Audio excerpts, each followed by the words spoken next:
ভাল লাগে তোর বেশকিটাও, ভুল বুঝে তুই কাঁদিস যখন, ভাল লাগে তোর হেঁচকিটাও। অবিরাম এই ভালোবাসার ব্যাকরণে নেই কমা, ভালো লাগার একটা কারণ তুই যে প্রাণের প্রিয়তমা।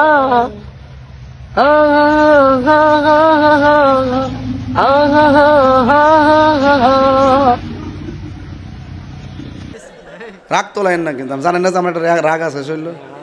আমি যে রাগ করলে মাইক মুইক ভাঙ্গালাই জানেন না আপনারা।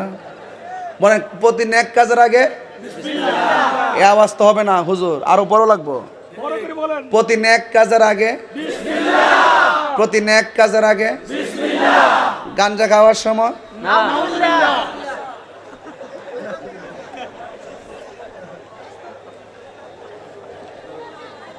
মদের বোতলটা খুললে কেবেন বিসমিল্লাহ। চলবো আর চলবো, হাউজে কাউসার মিলবো। এই মুখের ভিতরে মাদক ঢুকাইয়া, এই মুখের ভিতরে ইয়াবা ট্যাবলেট ঢুকাইয়া, এই মুখের ভিতরে বাবা ট্যাবলেট ঢুকাইয়া, এই মুখের ভিতরে গাঞ্জা ঢুকাইয়া, এই মুখের ভিতরে মদ ঢুকাইয়া, সুদটা ঢুকাইয়া,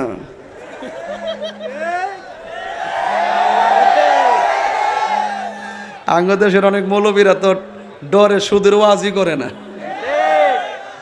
গত 2 বছর ওয়াজই করছে না ডরে। আর তাহিরি ওয়াজ করতে করতে সুদ করে বাপ ডাহাইছি। হাত দিলে ঠিক না বেঠে? এই সুদ কি মোল্লা হারাম করছে না আল্লাহ হারাম করছে? তখন মানুষের ডরে কি আমরা কি আল্লাহর কথা কি বাদ দিয়ে কি স্বজন প্রীতি করতে পারবো?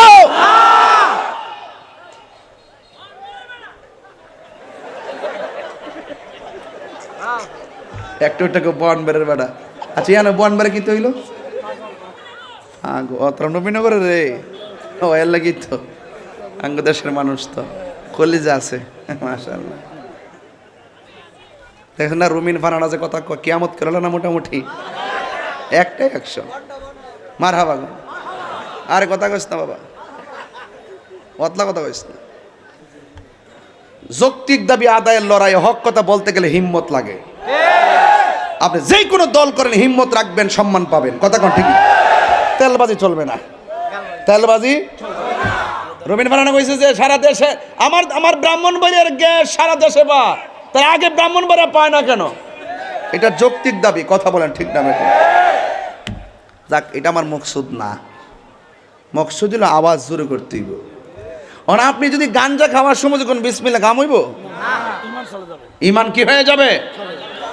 হারামে কোনো আরাম নাই।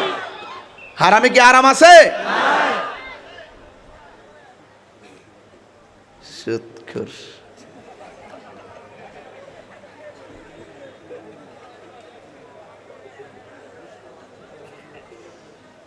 আমার মুখে শব্দটা অনেক মানায়।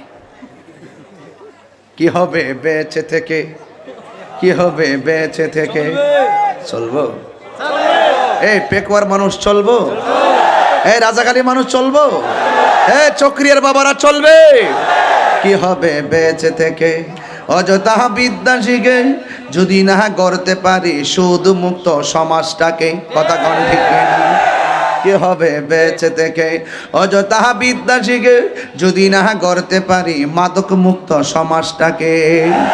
কি হবে আলেম হয়ে বক্তা হয়ে পিসা বয়ে সমাজেতে যদি না হক কথা উচ্চ সুরে না বলিতে।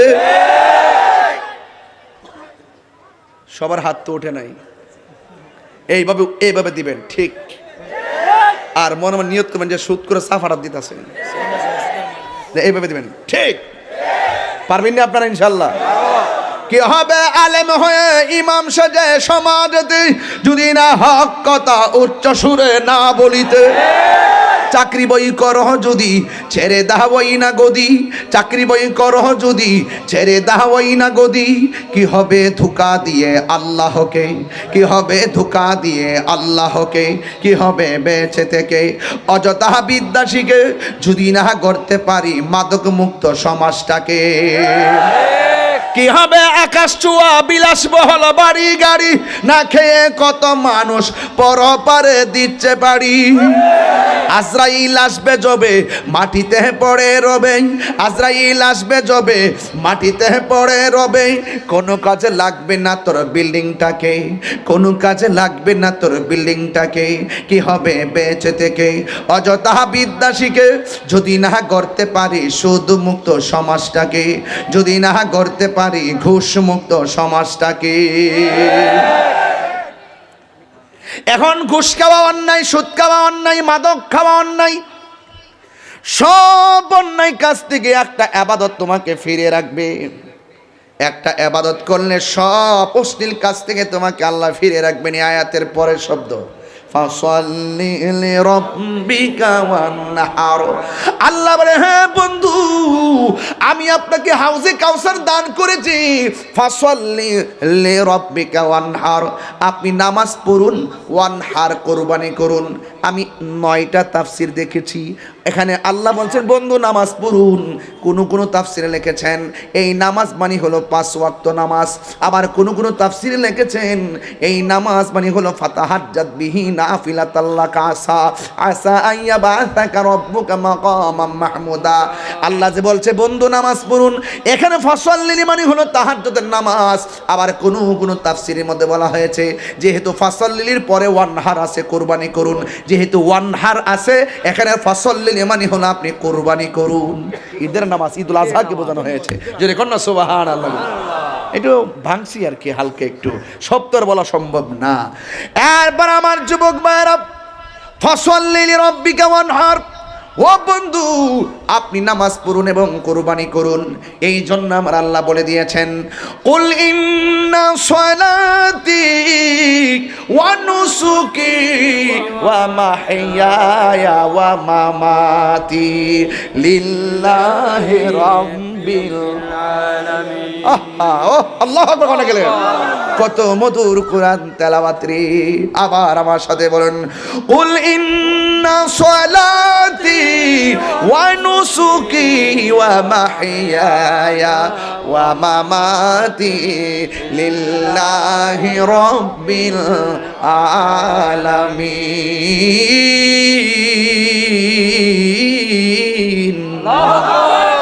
আল্লাহ রাব্বুল আলামিন বলেন হে বন্ধু আপনি বলে দিন, আল্লাহর হাবিব বলেন আমার নামাজ, আমার কুরবানি, আমার জীবন, আমার চলে যাওয়া একজনের জন্য। জবানটা খুলে বলুন তিনি কে? নামাজের দরকার আছে না নাই? আর জোরে বলুন নামাজের দরকার আছে না নাই? আজান হলে মসজিদে যাওয়ার দরকার আছে না নাই? বন্ধুগণ, নামাজ পড়ে মানুষ জান্নাতে যাবে, আবার নামাজ পড়ে মানুষ দুজুকে যাবে।